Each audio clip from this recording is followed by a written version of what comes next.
A vicious, twisty turner, spiky barber's pole on its side and on wheels. One description, a horizontal rotating drum covered in barbs with a hammer mace. Lack of experience, though, could bring a close shave or two. Roboteers, stand by. Let's have a look at the previous champions. Panic Attack there, Kim and Michael Davis's son, and the Barber-Ous boys, Simon Rafferty, Guy Radford and Chris Watts. Sergeant Bash is in the arena for the House Robots. And if the flick of flame doesn't get you, why the push, the shove, the scoop, the axe of shunt will. 3, 2, 1. Activate. Fun-looking machine, Barber-Ous, but will it give Panic Attack a short hack and off the sides of the arena? We'll wait and see. Barber-Ous drumming out a regular tattoo beat out there on the attack and has grappled hold of Panic Attack, and the fork lifts the front of Panic Attack upward. They stuck in that upward position. Is Barber-Ous wedged in there somehow? No. Kim Davis has lowered them now, and maybe in doing so has buckled one of those little wheels of Barber-Ous. We'll wait and see. In underneath Panic Attack. Modified, you see the side skirts there, that prevents a flipper getting in underneath with a broadside attack on Panic, using now its own forks to get in underneath Barber-Ous with the rotating drum covered in barbs. And as the drum ceased, when it's ripped, you can see that the weaponry has stopped of Barber-Ous, and Panic Attack is about to drive Simon Rafferty, Guy Radford and Chris Watts away, pressing it onto the pit release button, and about to, I think, if he gets the chance, shove it into the pit on the attack, Panic Attack. You can see there the top lifting away like an additional flipper. They have made improvements to Panic Attack semi-finalists, beaten by Stinger in Series 4. In comes Sergeant Bash. Lovely innovative design for Barber-Ous, and plenty of work would have gone into that. In the design room, very different from the arena itself. Oh dear, we might have made a few mistakes, they think. Well, getting into close quarters with Sergeant Bash was certainly one. And I think Barber-Ous is just about to be rendered totally harmless. And Panic Attack, well, they may have had a bit of wit, but they're in the pit from Panic Attack. Hard luck, Barber-Ous boys. Good effort. Barber-Ous gets a pudding cut. Panic Attack, they go through.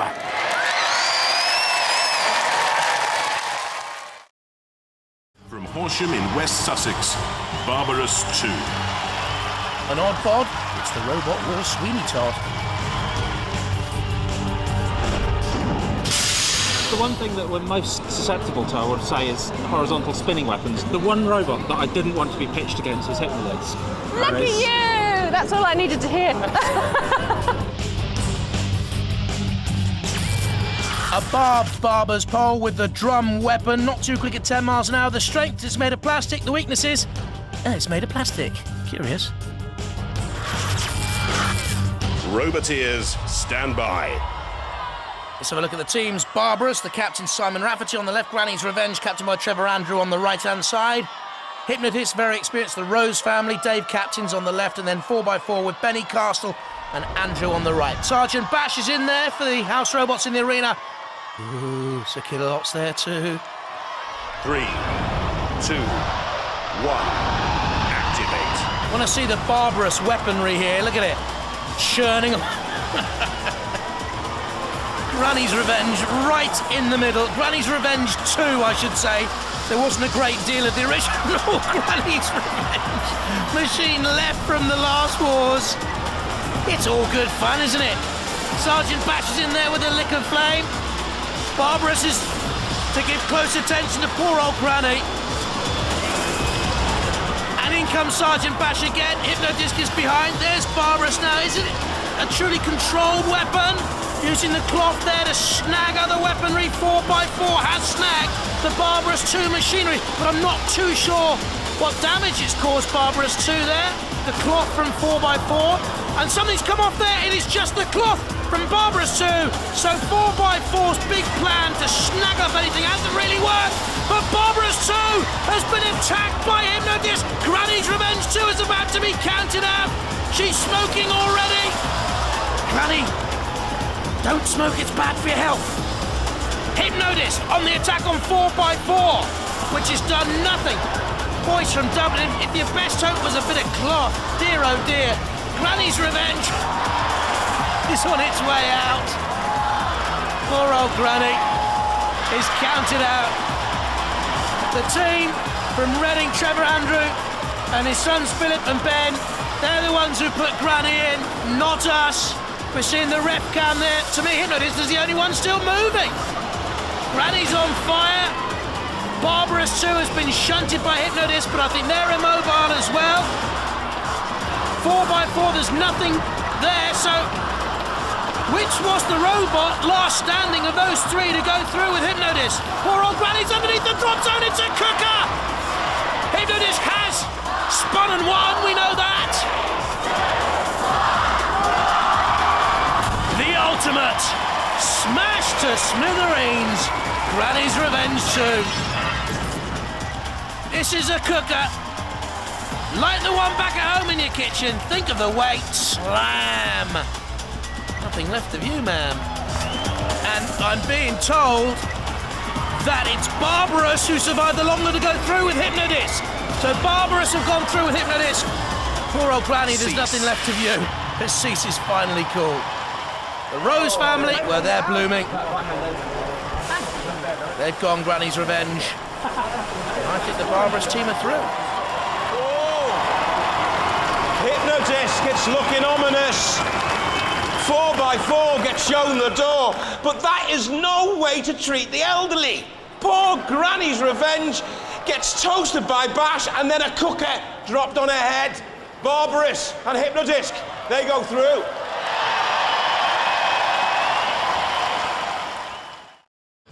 The final touches. Barber-Ous v Cat, that's what you've got to look forward to. You're up against the Cat next.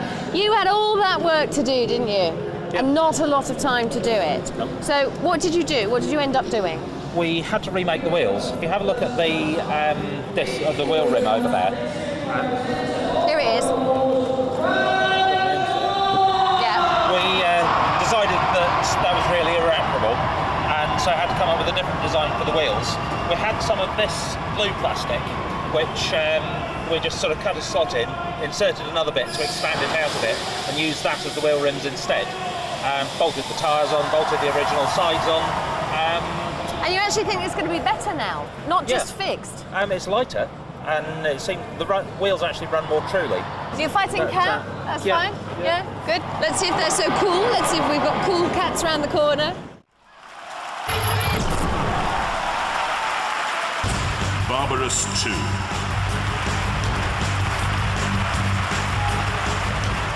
Cat 3.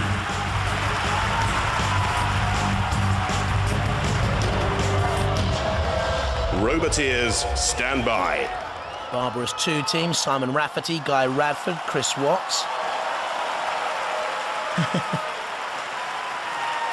And Cat 3 with the furry ears, Keith and Julianne Williams and Georgie Reed. So Kilolot's in there. Don't any furry ears there. And Shunt. 3, 2, 1. Activate.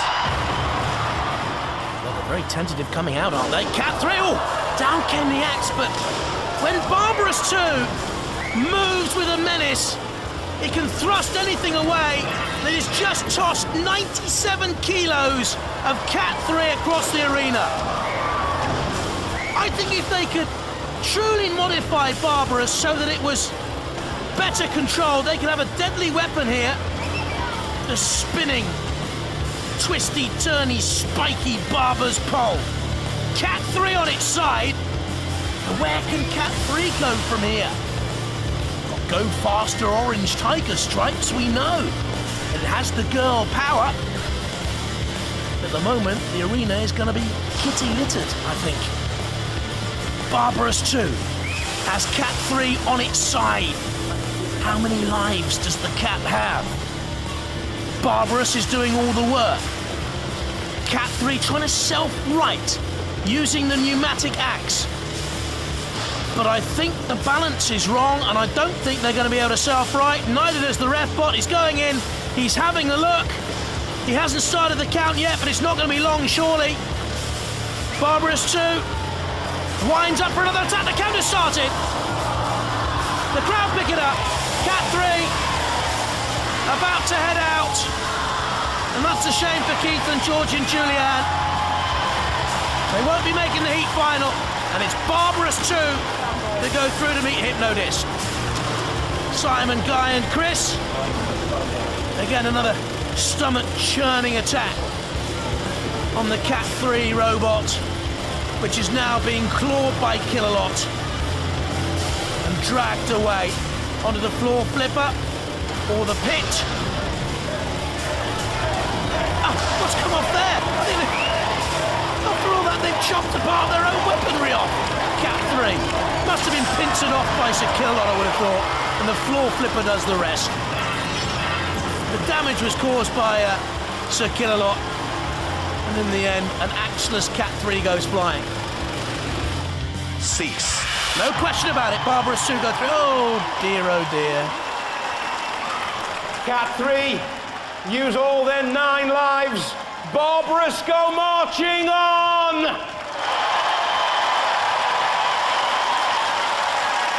Well, you've got a Hypno-Disc in the next round. Well, we fought him in the last round as well, and it just took us apart. I know. So we've spent ages putting it back together again. You know, it's a bit of a mixed blessing winning this one, because back to the same thing. Well, I mean, surely there's a way, there's a tactic, there must be somehow we have a that plan. you can beat them. What is the plan? Come on, tell me. I won't tell anyone. I reckon the top shell of it is much thinner than the chassis and base. So if we can get up on top, or take it from behind, so to speak, and sort of get up over on the top, it may sort of shred enough of the protective stuff for the motors and the radio and stuff like that. That's the plan. Well, you spin that way. We actually spin that way. You spin so that it way, tends to and it lift. spins that way. Yeah. It's like a bit like an immovable object meeting an irresistible force in many ways. Yeah, it wasn't a good combination, sir. No. Do you think you can do it? I think we can do it if we try hard enough, but it's going to be tough. Well, good luck with Hypno-Disc. Thanks we'll very have much, our Craig. fingers crossed. They're a fine robot, but then so are you. Ladies and gentlemen, Barber-Ous. Cheers.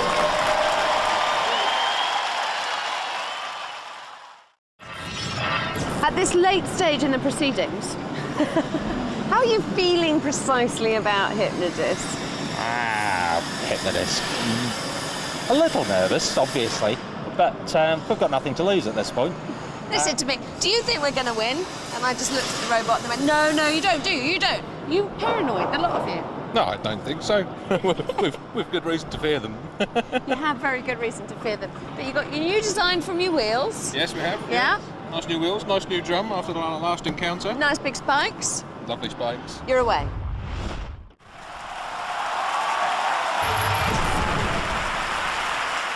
Hypno-Disc. Never failed to reach a grand final. Dave, Derek and Ken Rose. Barber-Ous 2. The underdogs, plastic against spinning disc. The Barber-Ous team, Simon Rafferty, Guy Radford, Chris Watts. Roboteers, stand by. Matilda's in the arena with the spinning flywheel. Shunt's there too with the bulldozer blade, the axe. 3, 2, 1. Activate. A single blow from Hypno-Disc can destroy anything. It hasn't got great pushing power. If Barber-Ous 2 can get in there and nudge it back, has the one spin of the disc not Barber-Ous still? Is that what it would take to get through the plastic armory and destroy Barber-Ous? I think they've succeeded, Hypno-Disc. The drum is quietening, is stopping, has stopped, is being tattered. Plastic against metal.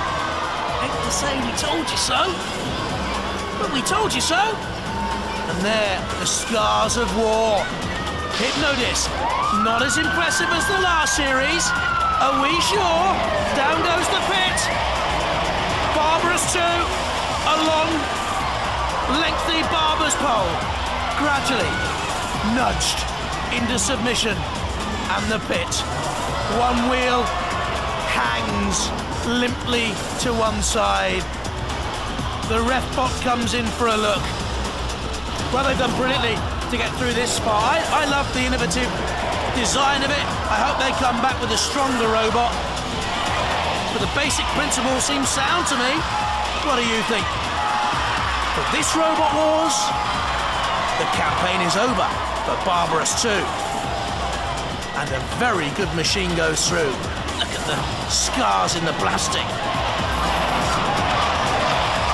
But the debate over Hypno-Disc will continue as Shunt gets rid of Barber-Ous 2. Is Hypno-Disc stronger? Will they go further? Can they win the title?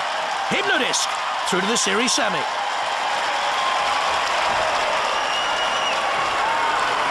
Barber-Ous gets slaughtered. Hypno-Disc goes spinning through to the series semi-finals.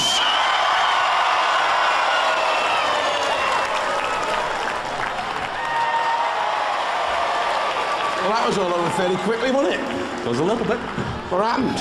I think actually the first hit they got was onto the end that had the power cutout out. The power cutout goes through the axle that the wheels and the drum run on. Took that off and we had no power all of a sudden. Well, that was the first hit, wasn't it? Pretty much. But we did give him a good clobber in the process. They seemed to be having control problems after that. But, yeah, luck of the draw. The fourth seeds. There's no disgrace in losing to No. Hypno-Disc. I was fabulous getting to fight them in the first round as well. Will you come back? And if you do come back, what changes are you going to make to your robot? Some skirts around the outside so that they can clobber us at least once without it doing the wheels. So skirts, then? Yeah, just little sort of hangy-downy. Sort of feminine sort of robot. What sort of hairdresseress? Yeah, not Barber-Ous, hairdresseress, yeah. Ladies and gentlemen, let's hear it for Barber-Ous! So do we. I hope they come again. Next up, Iron Horn 2, Barber-Ous 2, Vader and Terrorhurtz.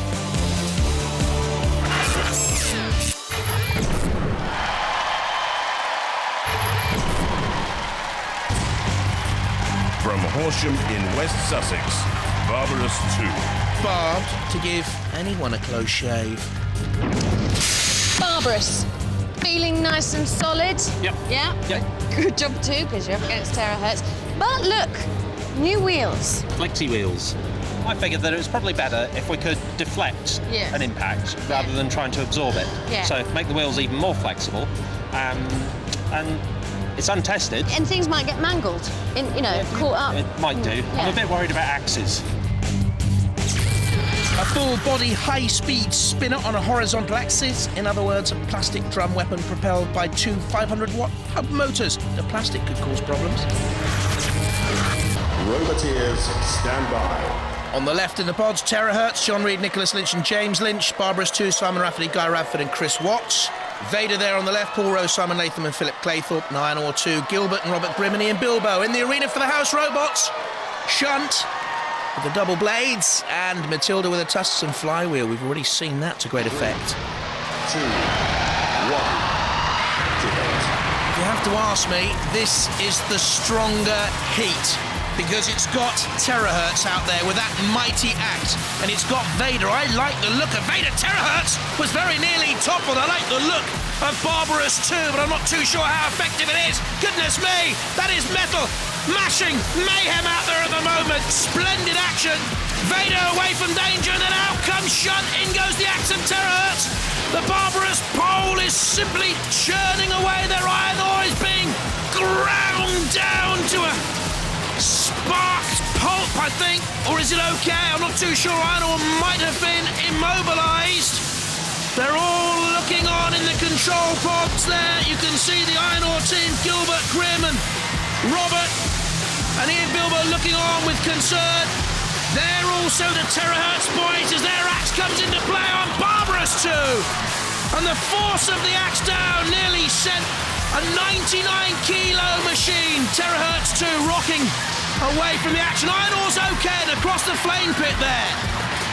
The flame pit hot enough to melt any a hopeful robot war heart.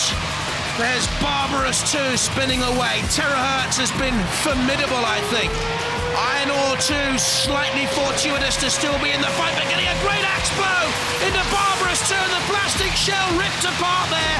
I thought it might be suspect. Barber-Ous 2 taking damage. Or Vader being counted out. I didn't see that coming, but the ref bot did. Iron-Ore flips Barber-Ous up and very nearly topples itself. Iron-Ore teetering and over. Can they self-right from there? Vader definitely gone. Iron-Ore, have they been immobilized? I wonder, can they self-right? Barber-Ous in trouble as well as Vader. A crash out of the arena. Finished by Matilda's flywheel. But the big question here, Iron-Ore, have they been immobilized? But I don't think there's anything in Barber-Ous either. I think they've gone too. Terrorhurtz is coming in for the final kill. Barber-Ous down in the pit. Tail end up. But who went first, Barber-Ous or Iron-Ore 2? That's the question, I think, for the judges. What a fight. Definitely through Terrorhurtz. We know that. That's all we know. Help us out, Craig.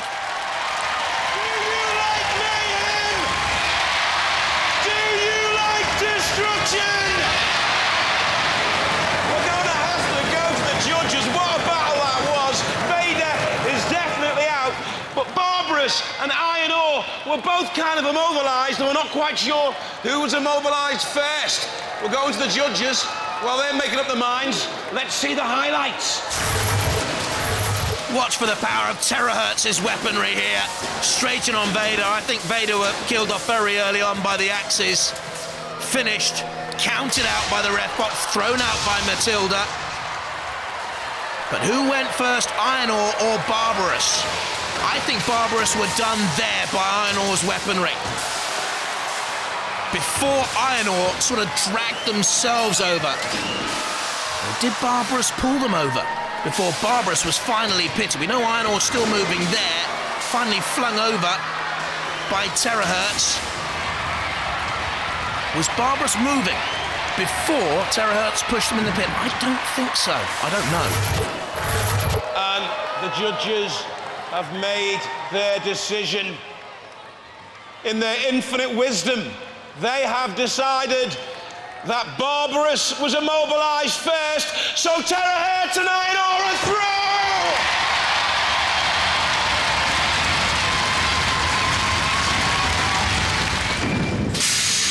Huey, that was the most amazing fight. Cool. Look at those. Let me just look at the holes first before I start the chat. There you go, in there with damage cam.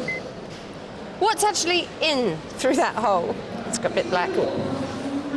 Let's go on, what's in there? Batteries immediately below that, but everything's intact. What was smoking? I think that was the drum motor. Right. It's well toasted. It was spectacular, and I was quite surprised you were out. Well, I'm not unhappy with the way it went. I think it was 6 1/2 dozen, really. Yeah. So I'm very happy for them to go through. Well, before we crack on with the wars, it's time for tonight's special event. Now, do you like robots that spin? You do? You like robots that spin? Well, let's go to Spin City. This is the Battle of the Spinners!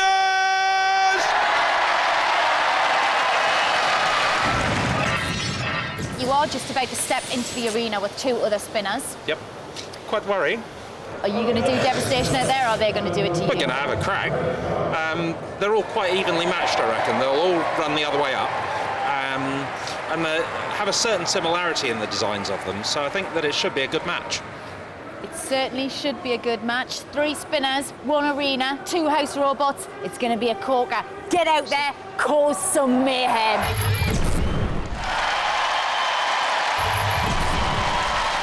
Roboteers, stand by. To become king of the spinners, will it be Infernal Contraption, Jonathan Peli, Gary Ewer and Ray Thompson? Barber-Ous 2 in a bit, or Shredder Evolution? The Barber-Ous team on the left, captained by Simon Rafferty, Shredder captained by Paul Hunt. There in the arena for the house robots, a Killalot. Mr. Psycho 2, rumbling and grumbling. 3, 2, 1, activate. So the spinners meet. Looks like an old tape deck, the Shredder Evolution. What's a tape deck, Grandad? I hear you asking. Yeah, well, there you go. I'm old, I'm decrepit. These aren't. Barber-Ous 2 and a bit. Infernal Contraption. Oh, where on earth did that come from? Let's have a look. Well, it may have come off the front of Infernal Contraption. May have come off Barber-Ous 2 and a bit. To be honest, I can't tell. One of them out there is damaged. Infernal Contraption on the back foot. Does the spinner have a foot? Don't think so. Shredder Evolution. Almost on its side, bashing down again. There's a fair bit of metal flying around out there on the arena floor, I can tell you. Very, very close. It's a question of pride. Who is the best spinner? Shredder Evolution just bashing into the house robot as the pit descends. Mr. Psycho tries to get in a hammer blow, and it is a mighty one as well. A close shave for Barber-Ous 2 and a bit. Close. Never mind. It's out in the arena floor, down into the pit. There it is, Barber-Ous 2 and a bit. In the pit. Did it itself, really. Then there were two, Shredder Evolution and Infernal Contraption. The tyres shredded, or I think it's actually the outside rim of Infernal Contraption, and that gives you a clue as to that earlier damage. It obviously came off Infernal Contraption, that bit of metal we saw cleaved away earlier on in this. They're hardly spinning, more like trying to grind out a result now, as the ref bot looks on with unfeeling eyes. Low angle, as we're seeing there, the Shredder Evolution team briefly. In comes Mr. Psycho. Crowd wants action. Mr. Psycho wants the feel of rubber and metal in those giant claws and Infernal Contraption. That's 97 kilos and 3/4 of a metre in length. Give you some sense of size of Mr. Psycho. Into the flames. And we know the motors won't like that, and neither will the rubber tyres. And it is a tired-looking Infernal Contraption. Dumped in the pit, which leaves Cease. Shredder Evolution as the winner. Well, Barber-Ous pitted. Infernal Contraption absolutely battered. The winner of Spin City, the battle of the spinners, it has to be Shredder!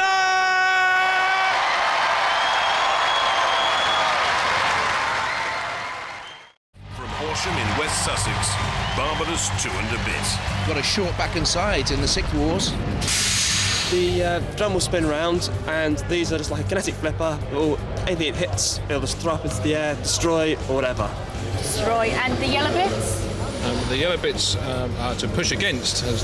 As the wheel turns, these tip back or forwards, depending which way we're going, and then the wheel is able to drive forwards against the floor. So a twisty-turny full-body spinner now with rubber wheels and those barbs and teeth 250-watt bicycle hub motors. It's made of plastic. Ha ha ha!